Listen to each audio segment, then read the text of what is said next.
Presentamos la historia de una revolución, de un fenómeno que se extendió por el planeta con la rapidez del fuego.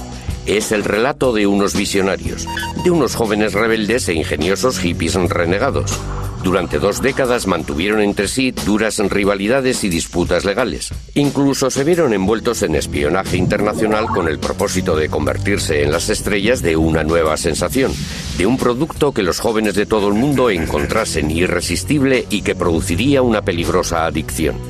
Hoy día es un negocio de miles de millones de euros que supera a Hollywood y que se dispone a superar a la industria discográfica como el negocio de ocio más lucrativo del mundo. Historia de los videojuegos.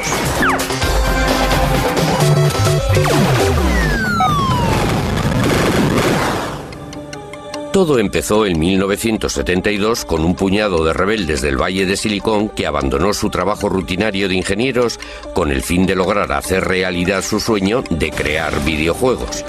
El fundador fue Nolan Bushnell, un joven de 28 años que se abrió camino con un capital de tan solo 500 euros. Creó una empresa a la que bautizó Go, el nombre de su juego de mesa favorito. En japonés, cuando alguien está a punto de vencer a otro, le avisa de antemano cortésmente diciendo Atari. Me pareció que era un nombre bastante agresivo para una empresa. A pesar de su falta crónica de fondos, Bushnell se dispuso a cortejar al que sería el primer ingeniero de Atari. Un buen día apareció Nolan y me invitó a almorzar en su nueva y reluciente ranchera. Me ofreció un sueldo de 1.000 euros al mes y algunas acciones en la empresa. Aún se combatía en Vietnam. En aquella época yo ponía en entredicho todo lo relativo a la autoridad, y si alguien me sugería que no debía de hacer algo, yo le llevaba la contraria. Decidí irme con él. Atari empezó en este edificio. Era una empresa sin infraestructura, solo nosotros 3. Estábamos asustados, en cierto modo. Este es el lugar. Aquí, en este pequeño taller, es donde nació Pong, el primer videojuego. Ahí es donde me sentaba y monté la primera máquina Pong. En realidad, Pong empezó como un mero proyecto de prueba. Exageró un poco las cosas. Me dijo que tenía un gran contrato con la General Electric. Ningún ingeniero quiere trabajar en un proyecto inservible. A pesar de que jamás nadie nos telefoneara, visitara o mantuviera correspondencia con nosotros, nunca se me ocurrió pensar que todo fuera mentira. Lo primero que hizo Al fue hacer funcionar las palas y después que la pelota se moviera.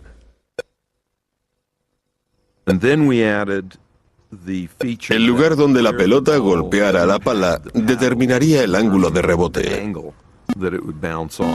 Con ese cambio, el videojuego resultaba sumamente divertido. ¿Pero la gente estaría de acuerdo? Bushnell y Alcorn instalaron su prototipo en la taberna local para comprobarlo.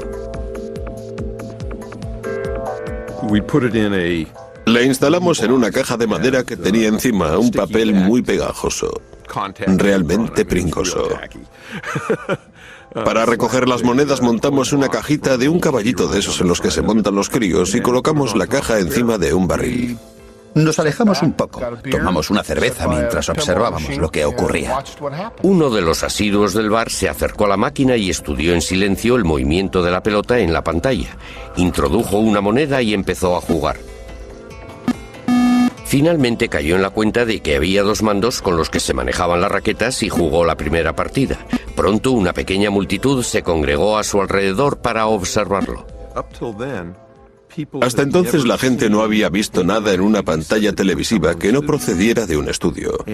Aún recuerdo que una joven me preguntó ¿cómo se consigue una señal desde los estudios de televisión desde aquí? El hecho de que la señal fuera emitida allí mismo era algo que les desconcertaba.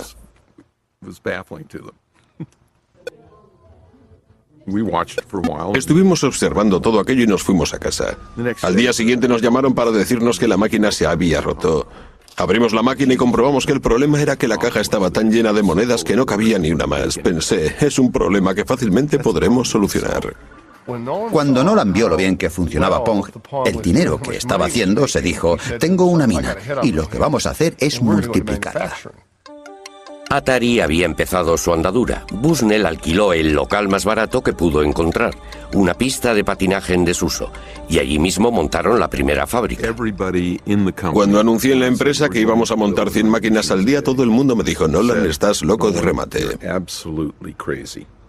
Como no teníamos ni idea, acudimos a la oficina de empleo y contratamos a gente de la calle, entre la que había personas en libertad condicional y mala gente. Resultó un poco alarmante porque era un trabajo de aficionados. Entre las 6 semanas y los 2 meses estábamos ya montando 100 máquinas al día. La noticia se extendió y empezaron a diluviar encargos pidiendo Pongs, 10.000 solo para los Estados Unidos. Cogió al país por sorpresa. Teníamos solo 24 años. Acabábamos, como quien dice, de salir de la universidad y ya teníamos el mundo en nuestras manos. De una inversión inicial de 500 euros, Atari consiguió el primer millón. Poco tiempo después, lograron otro éxito mayor con la versión doméstica de Pong. Tuve la impresión de que el mercado doméstico podría ser potencialmente enorme. Un buen día Al se me acercó y dijo: creo que podemos meter todo esto en un chip y conseguir que sea tan barato que llegue a todos los hogares del país. Le contesté: adelante con ello. Este es uno de los primeros chips de Pong, siguiendo la lógica de las máquinas tragaperras y teniendo en cuenta que estos chips nos costaban solo 10 euros cada uno, podíamos fabricar un videojuego que podría venderse a 100 euros la unidad. Dar con alguien que vendiera el Pong doméstico representaba un reto mayor. No dimos con ninguna juguetería en todo el país dispuesta a comprárnoslos. Fue entonces cuando uno del equipo sugirió que deberíamos intentarlo con el departamento de deportes de los almacenes Sears. Sears nos encargó 150.000 unidades del Pong doméstico para las Navidades de 1975. Presentaba un diseño elegante con el fin de atraer tanto a los adultos como a los niños e incorporamos el logo de los telejuegos de Sears. Una vez más fue un éxito total para Atari. Sears puso en Pong todos sus recursos de marketing. En 1973 estaba ya a disposición del público lo último en aparatos caseros para videojuegos. Apareció un anuncio y se vendieron todas las existencias. Fue algo maravilloso. El éxito de Atari fue total. Lentos pero seguros, no dejamos de crear nuevos videojuegos. Bushnell volvió a centrarse en los salones recreativos. Estaba decidido a ir un paso por delante de sus competidores. Adoptamos la actitud clara de que íbamos a librar una guerra sin cuartel contra nuestros rivales. Por eso creábamos los juegos, los comercializábamos y los innovábamos. ¡Que arranquen las máquinas! Para conseguir fabricar los mejores videojuegos necesitaba los mejores ingenieros. Por eso hizo de Atari la empresa de juguetes más atractiva para trabajar del planeta. El recién contratado David Crane admiraba el extraño éxito con el que Bushnell dirigía la empresa. Genial era una palabra que Nolan repetía bastante a menudo. Si a él le parecía que algo era genial, intentaría hacerlo porque pensaba que a todos los demás les tenía que parecer lo mismo. Bushnell animaba a sus jóvenes y brillantes ingenieros a que innovaran constantemente. Mi actitud era que si uno cree de veras en algo, ha de intentar llevarlo a cabo como sea. El tesoro de Bushnell eran las ideas, y ninguna idea, por floja que pareciera, había que pasarla por alto. Todo el mundo debía presentar un par de ideas locas. Es lo que llamábamos abono. Se trataba de ideas que poco a poco íbamos cuajando. A veces las llevábamos a cabo. El flujo constante de tanta creatividad produjo una serie de videojuegos que tuvieron mucho éxito, logrando así que Atari ocupara el cenit del negocio de los videojuegos. Fue entonces cuando se les presentó un problema legal. Se decía que Bushnell pudo haber copiado de otra persona su primera idea. El litigio afirmaba que unos meses antes de que Atari fuera creada, Bushnell había visto un juego en una feria que era casi idéntico a Pong. Un diseñador de aparatos de televisión de nombre Ralph Baer había estado pensando en crear unos videojuegos desde los años 50. En 1966 sus ideas cristalizaron mientras esperaba en una parada de autobús en un viaje de negocios que hizo a Nueva York. Cuando volví a mi despacho a la mañana siguiente, el 1 de septiembre de 1966, redacté una memoria de 4 hojas en la que explicaba todo el proyecto. Propuse cosas como videojuegos de deportes, de persecución, de carreras y de coches. Baer empezó a trabajar en su invento. En 1968 ya había logrado poner en funcionamiento su primera videoconsola, a la que sencillamente bautizó su caja marrón. El primero de los videojuegos consistía en que dos puntos luminosos se iban persiguiendo sin tregua por la pantalla.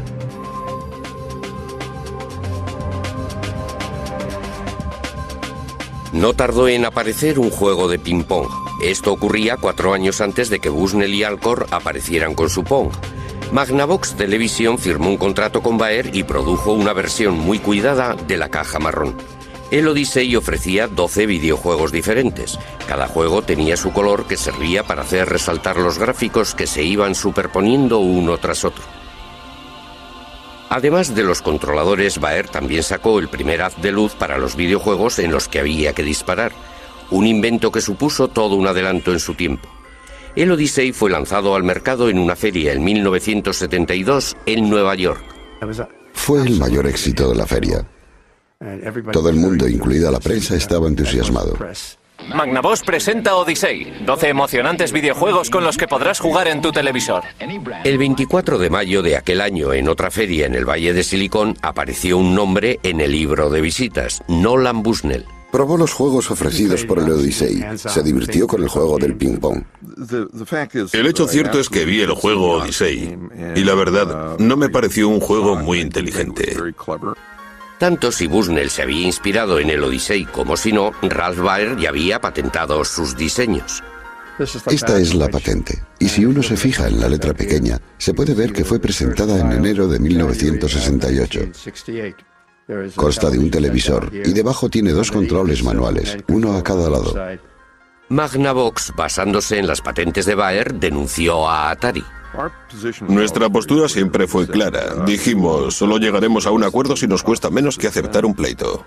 Después de 4 años de negociaciones, Bushnell y Baer se vieron las caras por primera vez en la escalinata del Tribunal Federal de Chicago en 1976. Antes de ir a juicio, Bushnell y su abogado estaban de acuerdo en pagar una retribución reconociendo las patentes de Baer. Al cabo de unos días acordaron en pagar una cantidad muy razonable. No cabe duda que le salió bien la jugada. Magnavox aceptó una conciliación por valor de 400.000 euros. Ralph Baer logró que se le hiciera justicia, pero no consiguió el reconocimiento internacional que Bushnell disfrutaba por aquella época. Le atribuyeron la paternidad de los videojuegos porque se pasaba el día delante de las cámaras mientras yo permanecía entre bastidores escuchando lo que me decían los abogados. Tranquilo, Baer, tranquilo, que solo tiene tu licencia. Han pasado ya 25 años. Baer está jubilado y padece leucemia. Sin embargo, está decidido a acabar su autobiografía y dejar bien claro para la posteridad cuál fue el verdadero origen de los videojuegos. En cuanto a Bushnell, el acuerdo le resultó barato. Atari estaba ya embolsándose millones. Pero mientras en los grandes almacenes era popular, Atari se enfrentaba a una nueva amenaza que venía del Japón con un videojuego que estaba conquistando el mundo de forma imparable. En 1978, Taito creó un juego que se hizo tan popular en Japón que provocó una gran escasez de monedas de 100 yens. Se vendieron más de 350.000 máquinas de los invasores del espacio, lo que provocó el renacimiento de los videojuegos en los salones de juego. La respuesta de Atari fue sacar al mercado su propia gama de videojuegos espaciales y de tiro. Los brillantes jóvenes ingenieros de Nolan Bushnell fueron los pioneros de una nueva tecnología llamada gráficas vectoriales con una nueva presentación muy llamativa. En 1979, Asteroides se convirtió en el mayor éxito de toda la historia de Atari. Atari tuvo otro éxito arrollador con Zona de Combate, unos gráficos tridimensionales que incluso fueron fuente de inspiración para el ejército norteamericano. Los salones aparecían como setas por todo el mundo. Tanto los adolescentes como los adultos acudían en su tiempo libre a esos lugares oscuros y llenos de humo. La reacción tanto de los padres como de los políticos fue inevitable.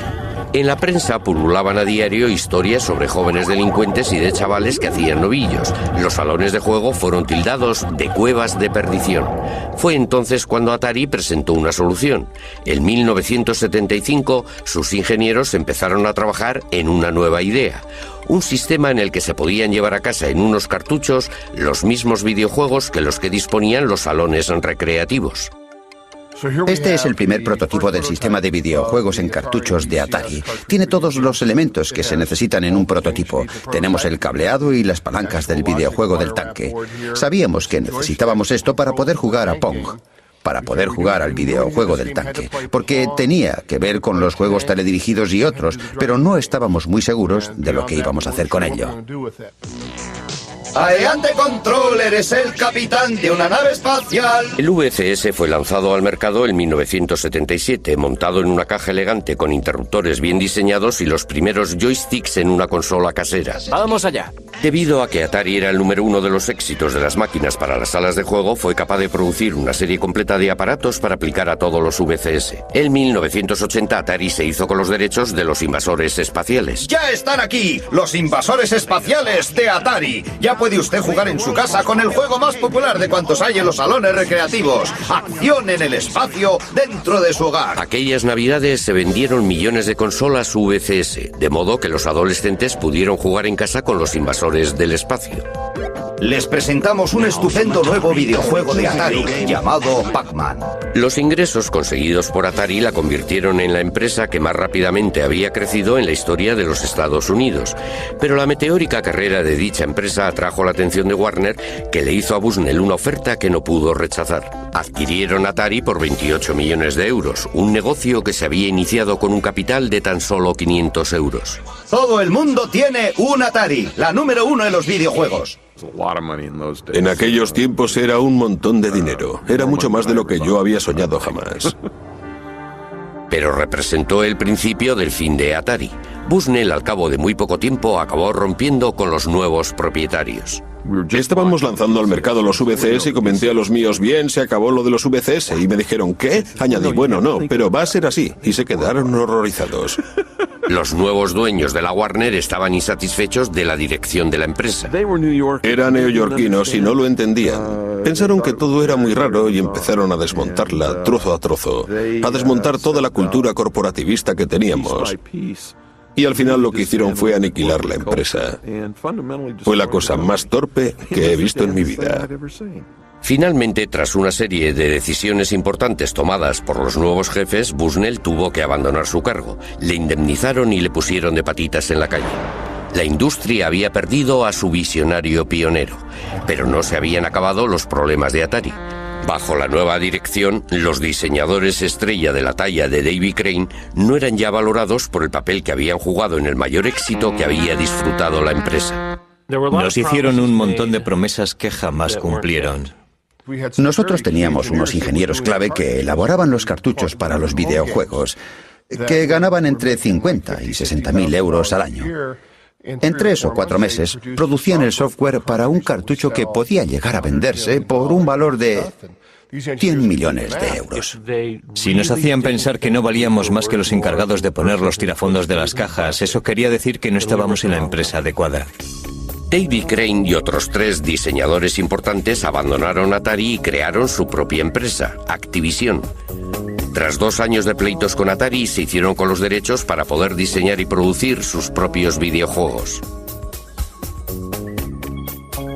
El propio Crane diseñó el videojuego más exitoso de todos los tiempos, Pitfall. Todos los juegos que desarrollamos nosotros fueron grandes éxitos. Cuando Pitfall salió al mercado fue el mayor de todos los éxitos porque se vendieron muchos millones de unidades. Lo que en realidad estábamos desarrollando con Pitfall era el primer videojuego provisto de una consola. Activision volvió a encender la llama del espíritu creativo de la primera época de Atari, pero al mismo tiempo, sin quererlo, provocó un desastre. Fueron muchos los que se cegaron con el éxito de nuestro trabajo y desgraciadamente invadieron el mercado con productos que nadie quería comprar. Atari contribuyó a la pérdida de confianza en los videojuegos por parte del público, ya que había productos como el E.T. de muy baja calidad. Un videojuego de E.T., ¡guau! Muy pronto con ustedes. Millones de copias de E.T. acabaron en la basura. Deje que E.T. entre en su casa. El mercado de los juegos de ordenador se desmoronó y en 1983 la Warner anunció unas pérdidas de más de 250.000 euros, cayendo sus acciones en picado. Lamento haber vendido mi empresa a la Warner. Es la cosa más estúpida que he hecho en mi vida. En 1984 la Warner se deshizo de Atari y con ello fue declarada la muerte de los videojuegos norteamericanos.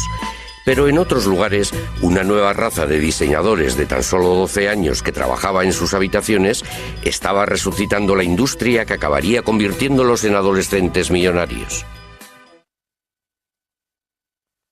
A principios de los 80, unos adolescentes británicos montaron una revolución en sus cuartos, en las aulas y en los patios de los colegios. Eran los alumnos más raros de la escuela.